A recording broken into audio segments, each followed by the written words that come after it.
पपीनी नाम अस्सलाम वालेकुम जी। वालेकुम ਪਪੀਨੀ ਨਾਂ ਹੈ ਇਸ ਬਸਤੀ ਦਾ ਔਰ ਇਹ ਆਖਰੀ ਬਸਤੀ ਹੈ ਵੀ ਦਰਿਆ ਦੇ ਉੱਤੇ ਵਿੱਚ ਜਿਹੜੇ ਹਾਲ ਨਾਲ ਅਸੀਂ ਆਏ ਆ ਨਾ ਰਾਤ ਦੇ ਤਕਰੀਬਨ 8:30 9 ਦਾ ਟਾਈਮ ਹੈ। ਬੜੀ ਮੁਸ਼ਕਲ ਨਾਲ ਹੀ ਇਹ ਗੱਡੀਆਂ ਕਿਉਂਕਿ 4x4 ਨੇ ਤੇ ਇਹ ਲੈ ਕੇ ਆਏ ਆ। ਇਹ ਦੋਸਤ ਮਿਲੇ ਨੇ ਇਹਨਾਂ ਸਾਡੀ ਆਰਮੀ ਦੇ ਵੀ 70 ਬੰਦੇ ਬਚਾਏ ਨੇ। ਪਾਣੀ ਦੇ ਵਿੱਚ ਕਿਸ ਤਰ੍ਹਾਂ ਕੱਢੇ ਹਾਂ ਜੀ? ਲਾਂਚ ਦੇ ਜ਼ਰੀਏ ਲੈ ਕੇ ਗਿਆ ਮੇਰੇ ਕੋਲ ਛੋਟੀ ਕਸ਼ਤੀ 55 ਫੁੱਟ ਅੱਛਾ ਉਹਦੇ ਤੇ ਜਨਰੇਟਰ ਇੰਜਨ ਲੱਗੇ ਆ। ਠੀਕ ਹੈ। ਉਹ ਲੈ ਕੇ ਸਭ ਤੋਂ ਪਹਿਲਾਂ ਥੋੜਾ ਉੱਚੀ ਬੋਲਿਓ। ਸਭ ਤੋਂ ਪਹਿਲੇ ਜਿਹੜਾ ਉਹਨਾਂ ਨੂੰ ਲੈ ਕੇ ਜੰਗਜੂ ਤੋਂ ਬੰਦੇ ਲੈ ਗਏ ਜਿਹੜੀ ਜੰਗਜੂ ਪੋਸਟ ਬਣੀ ਹੈ ਨਾ ਸਾਡੀ ਜੀ ਜੀ ਸਭ ਤੋਂ ਵੱਡੀ ਪੋਸਟ ਆ ਇੱਥੇ ਦਰਿਆ ਚਨਾਬ ਦੇ ਸੈਂਟਰ ਦੇ ਵਿੱਚ ਜੀ ਜੀ ਉੱਥੋਂ ਬੰਦੇ ਚੁੱਕੇ ਨੇ।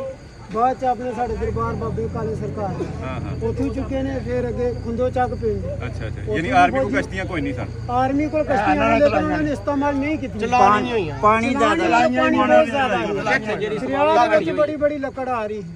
ਖਤਰਾ ਬਹੁਤ ਜ਼ਿਆਦਾ ਸੀ ਠੀਕ ਹੋ। ਤੇ ਮੇਰੀ ਕਸ਼ਤੀ ਇੱਥੇ ਵੱਜੀ ਦਰਿਆ ਤੇ ਵੇਖ ਸਕਦੇ ਹੋ। ਵੀਡੀਓ ਬਣਾਣੀ ਹੈ ਬਣਾ ਸਕਦੇ ਹੋ। ਨਹੀਂ ਤੁਸੀਂ ਕੰਮ ਕੀ ਕਰਦੇ ਹੋ?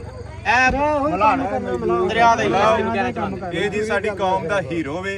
ਇਹਨੂੰ ਵਾਕਈ ਐਪਰੀਸ਼ੀਏਟ ਕਰਨਾ ਚਾਹੀਦਾ ਹੈ। ਬਲਕਿ ਸਾਡੀ ਜਿਹੜੀ ਮੀਡੀਆ ਹੈ ਇਲੈਕਟ੍ਰੋਨਿਕ ਮੀਡੀਆ 70 ਬੰਦੇ ਬਚਾਉਣਾ ਕੋਈ ਆਮ ਗੱਲ ਨਹੀਂ।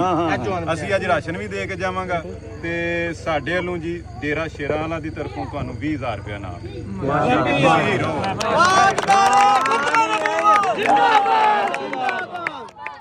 ਤੁਹਾਨੂੰ ਇਹ ਨਹੀਂ ਕਿ ਐਲਾਨ ਕਰਕੇ ਨਿਕਲ ਜਾਣਾ ਤੁਹਾਨੂੰ ਮੌਕੇ ਤੇ ਦਿਆਂਗੇ। हाँ क्या बात है सरकार ने।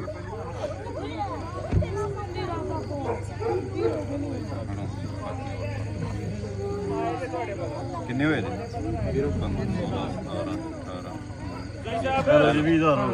ਲਓ ਜੀ 20000 ਰੁਪਇਆ ਸਾਡਾ ਹੀਰੋ ਹੈ ਸਿਆਲਕੋਟ ਦਾ ਜੀ। अच्छा एक मिनट जिहदे डंगर रूड़े ने उत्ते सौ किते रूड़े ने।